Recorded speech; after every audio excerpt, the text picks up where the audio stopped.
mayor for the city and county of San Francisco.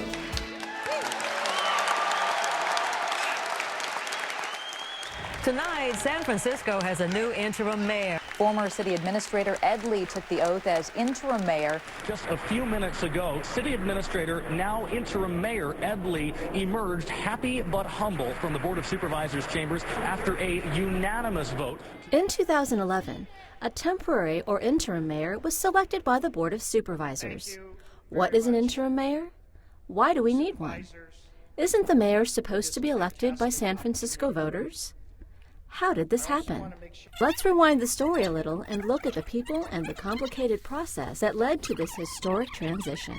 The last time San Francisco had an interim mayor was 30 years ago, when, in November 1978, Mayor George Moscone was assassinated by Supervisor Dan White. Both Mayor Moscone and Supervisor Harvey Milk have been shot and killed. They needed to choose a new mayor at the time. The board got together and appointed Dianne Feinstein to be interim mayor. She was then subsequently elected mayor. We didn't have much to go on when we looked to 1978. There were no hints as to who put it on the board, if any discussion occurred about a process. What triggered San Francisco's search for an interim mayor over 30 years later was Mayor Gavin Newsom's election to the office of Lieutenant Governor in 2010. I put myself up as a candidate for Lieutenant Governor and won, and I was very proud to receive overwhelming support in the city. And that's when people started looking around very feverishly to see who would be the person to take over the final year of his mayoral term. It was very clear at the time that now, wow, we've got to do something in San Francisco. We have to pick a new mayor. That job is not left to the voters, it was left to the Board of Supervisors under the San Francisco City Charter. By majority vote, the Board of Supervisors gets to pick the interim mayor to fill out the year remaining on Gavin Newsom's term. And that's when really the fun began at City Hall. Who was it going to be? How were they going to choose the mayor? We needed to perfect this process so that we could then, once the board asked us for that process, we could actually have something in place that was well tested that we could provide to them. Mayor Newsom would be sworn in as Lieutenant Governor in early January. So the Board of Supervisors had barely 2 months after the November election to select an interim mayor to complete Gavin Newsom's term. But how would the board do this? San Francisco's charter provided little guidance. Although it gives very clear direction that the board president would become the acting mayor until the board appointed a successor mayor, it didn't provide the timelines for those two actions to occur. So we started to look to our outside counsel for answers. They started to research those questions, and while they researched the legal angle, we then began the research on the parliamentary angle. At the beginning of the calendar year 2010, we started to craft a generic process for a successor mayor. Being the parliamentarian for the board, I then set to creating the process itself. I worked with the previous clerk of the board, John Taylor, and 2 well-known parliamentarians in the city. We did some role-playing and tried to contemplate all of the different variables that the board would encounter in appointing a successor mayor. First time I became aware it was a complicated process was when my editor asked my colleagues and myself to explain how the process was going to work. And I think we became quickly tongue-tied, and we really didn't have an answer to that. We went to the clerk of the Board of Supervisors to ask. We asked the different supervisors how it was going to work. We tried to ask the city attorney's office how it was going to work, the county council for Santa Clara County, and no one really had the rule book on it. So they really had to figure it out. Just 7 days after Mayor Newsom was elected to the office of Lieutenant Governor, on November 9th, the BOS met in chamber and began to grapple with the weighty responsibility of choosing an interim mayor. Colleagues, I am very concerned about the transition to the successor mayor or interim mayor for the city and county of San Francisco. We need to have a really important and collaborative process moving forward. The earlier we get started, I believe, the better. With all these early questions about procedures, there was an extra twist. The city attorney recused his office. The city attorney, Dennis Herrera in San Francisco, recused himself from the process early on because he's already running for mayor of San Francisco. He said, I don't want this to be tainted. I don't want anyone to think I have a conflict of interest. So they brought in county counsel from Santa Clara County. They're going to be the ones to provide the information to the Board of Supervisors on how they can proceed. The board met again a week later on November 16th to revisit the issue. It's my understanding that there are at least 4 authorities that could potentially govern the process that we're talking about, and it's incumbent upon us that we have a process that is consistent with all of those things. On November 16th, you saw the Board of Supervisors direct me as the clerk to create a process that the board could utilize to nominate, to select, and appoint a successor mayor. Usually, when the board rules are silent, the Robert's Rules of Order is the controlling parliamentary authority. So it's my recommendation that this board set out a process, receive a draft, and then make modifications to it as you see fit. How's it going to work? How do you actually start the voting? When does a supervisor have to leave a room if he or she is nominated?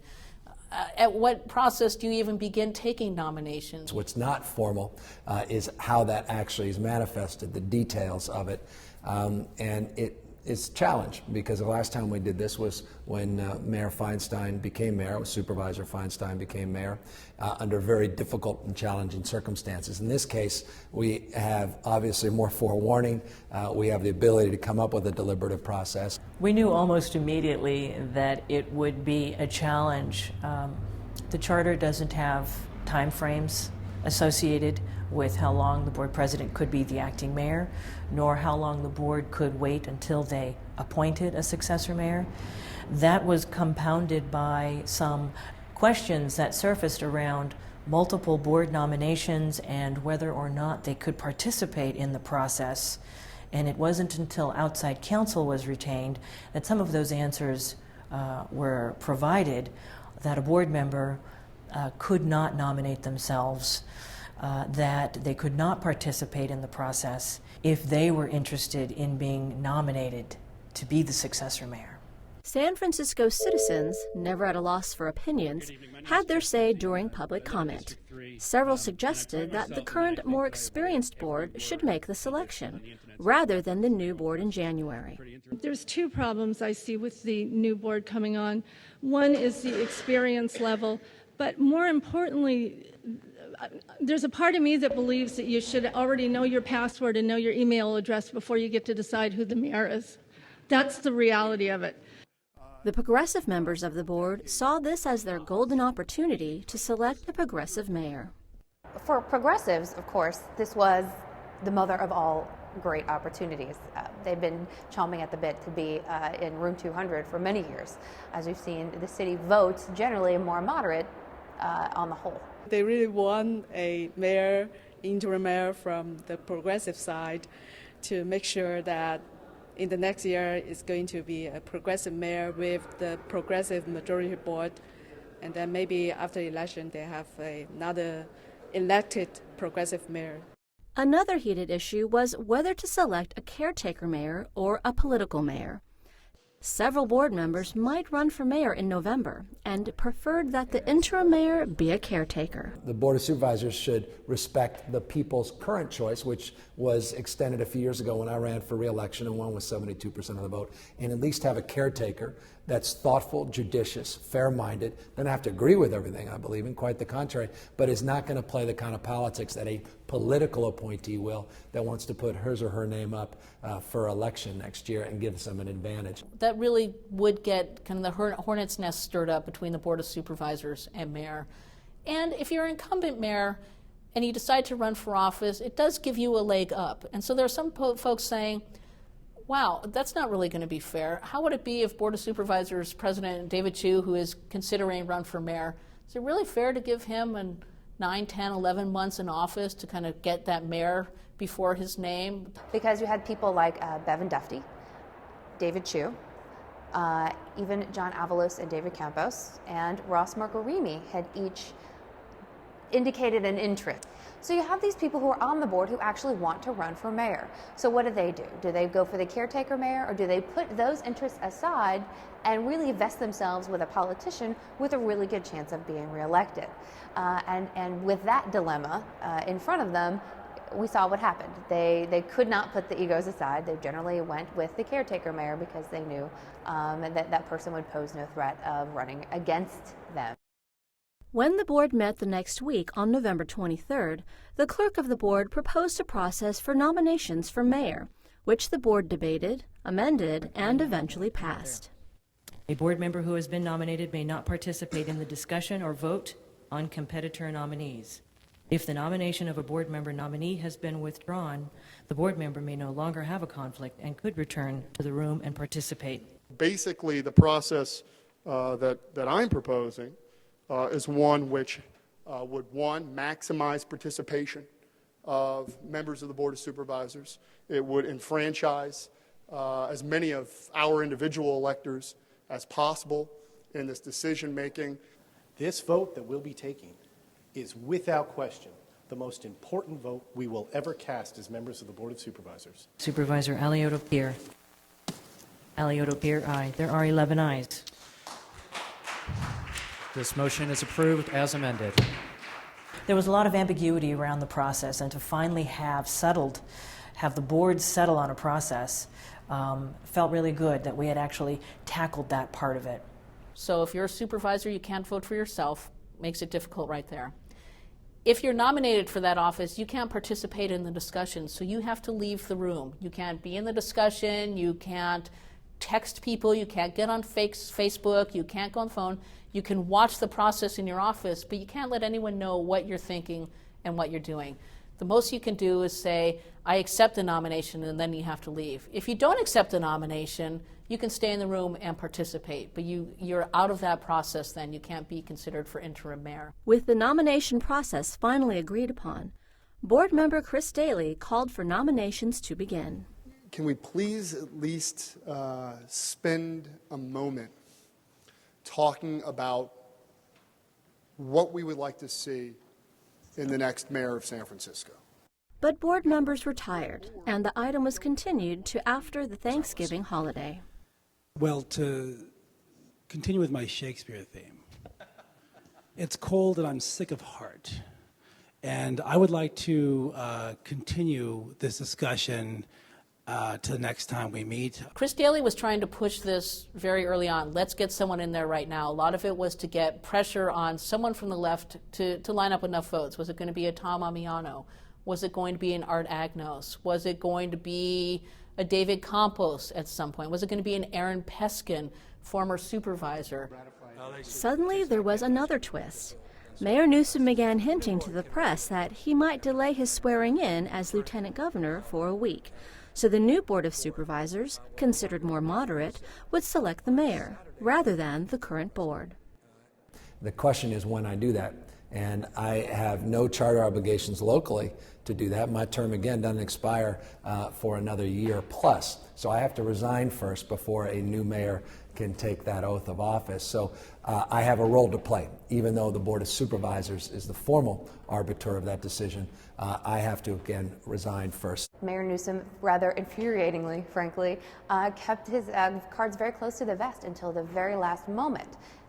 People didn't know if he was going to stay in office to allow the new board to vote. People didn't know if he was going to go off to Sacramento early in January, leaving the old board to vote. And the key thing to this whole process was that the Board of Supervisors cannot appoint an interim mayor until the office is actually vacant.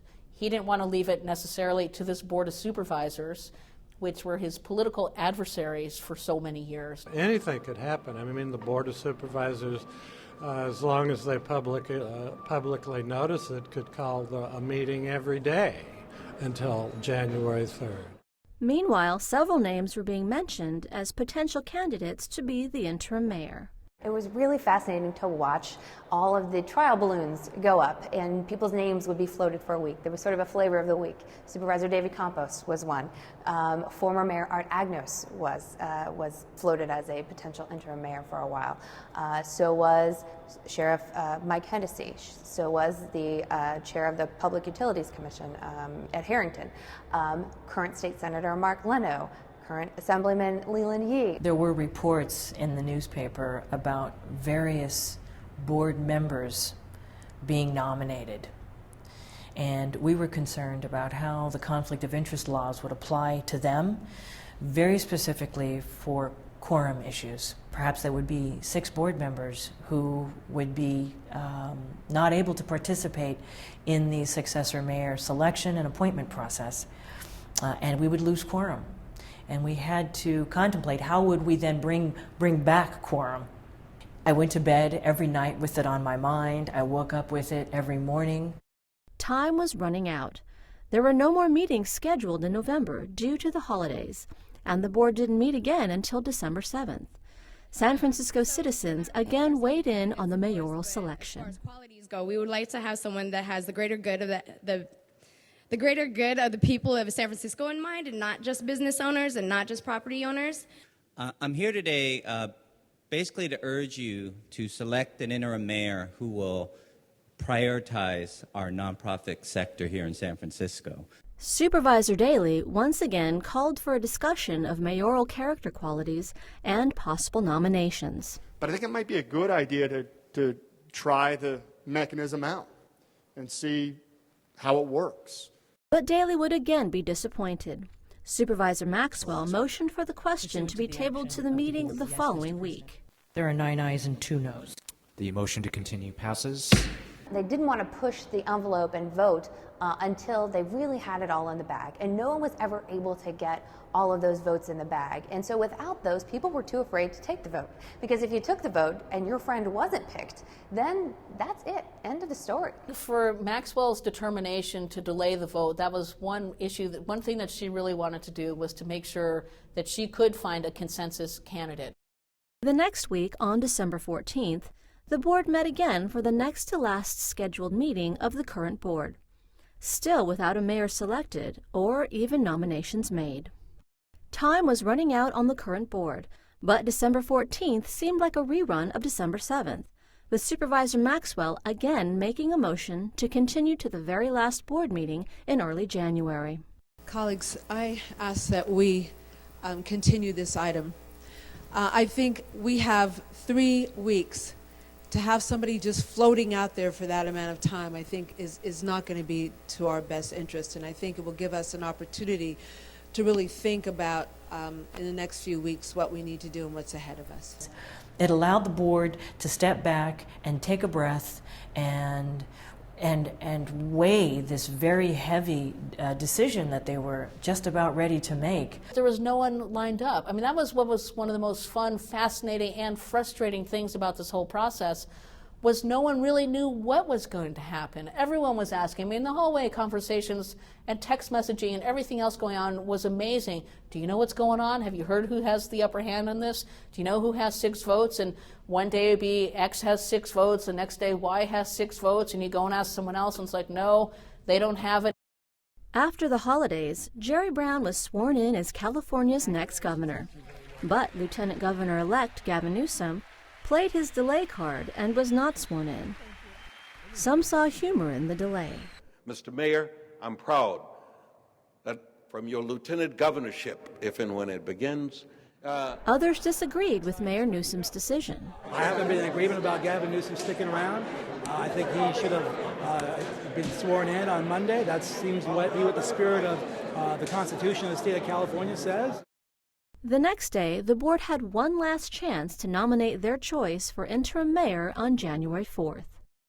On the night of January 4th, when the board finally got around to actually nominating people for and really taking up the issue of the interim mayorship, the first thing that people should know is that it was really late at night. The board had really put this thing off as much as they possibly could. People are tired and they're cranky, and that's the first thing that people should know about this meeting. So they set up a rule that they would take nominations according to who gets on the roster first, and that's where it becomes like the game of Jeopardy. Who can press that button first?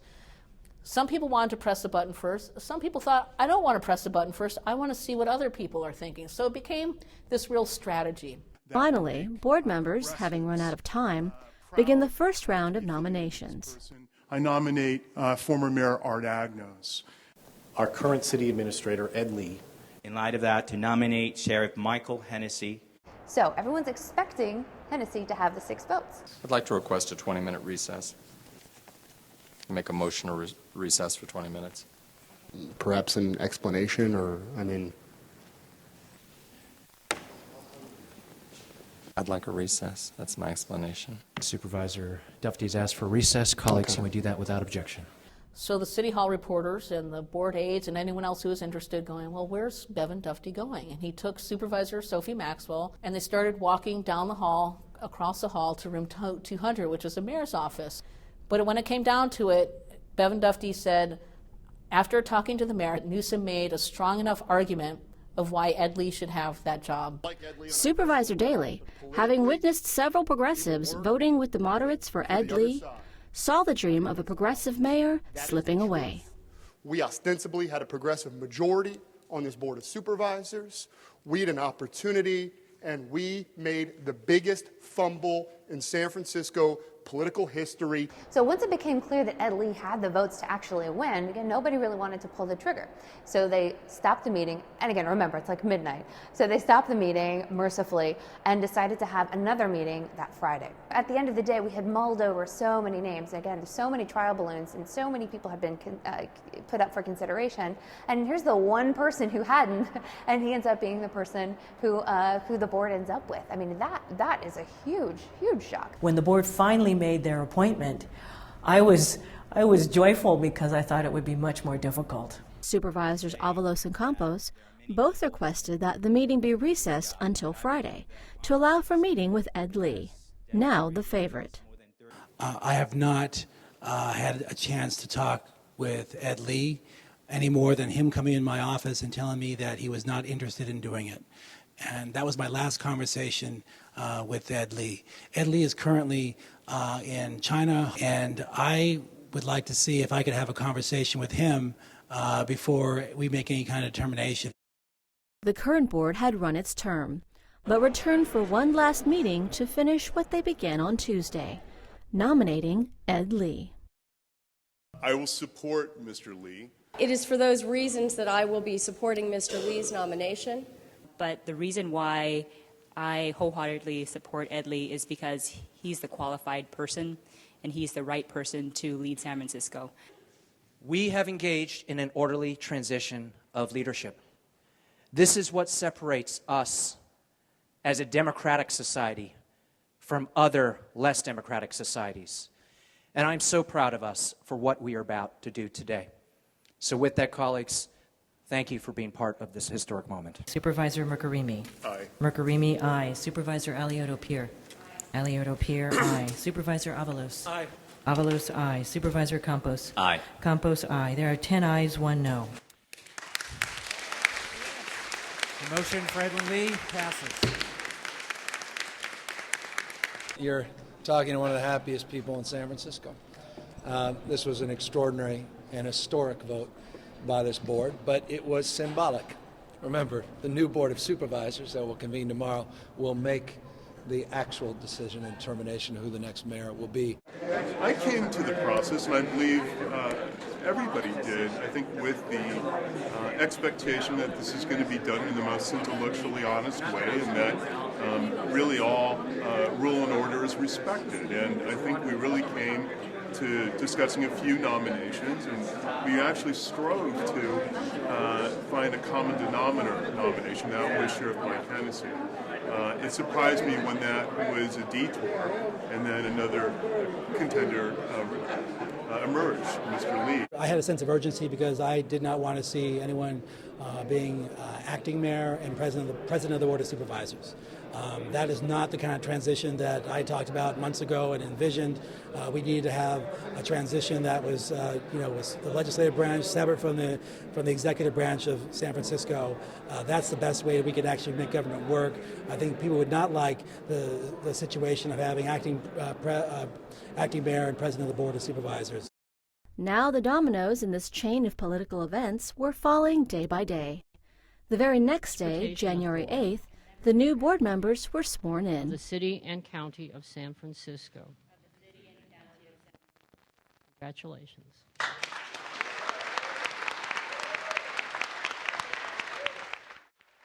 And on Monday, Gavin Newsom was finally sworn in as Lieutenant Governor of California. To enter the duties upon which I'm about to enter.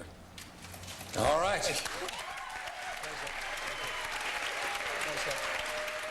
The very next day, January 11th, the new Board of Supervisors met for the first time, with the historic first decision of their new term.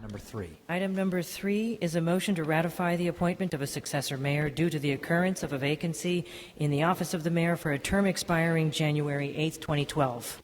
What I'm hoping is that as we look forward with the confirmation of Mr. Lee, that we're also leaving behind the kind of tactics that were used last week that I thought really made the process feel more clumsy than it should have been. This is Ed Lee's day.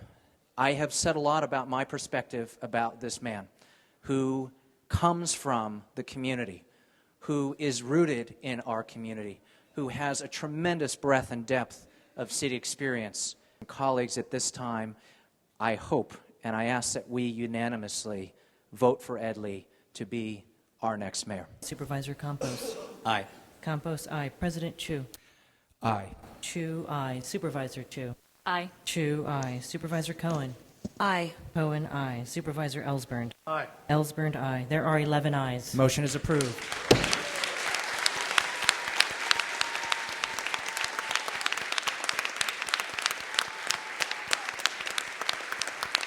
Colleagues, I'm going to move that we recess the meeting and that we conduct the swearing-in ceremony of the new mayor of San Francisco in the rotunda of City Hall.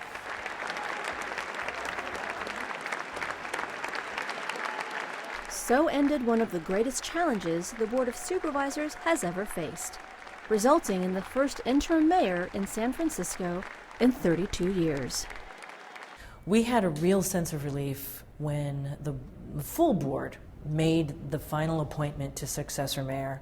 We thought there were so many gaps in our knowledge about how to appoint a successor mayor, but by the time it was actually done, it seemed almost easy.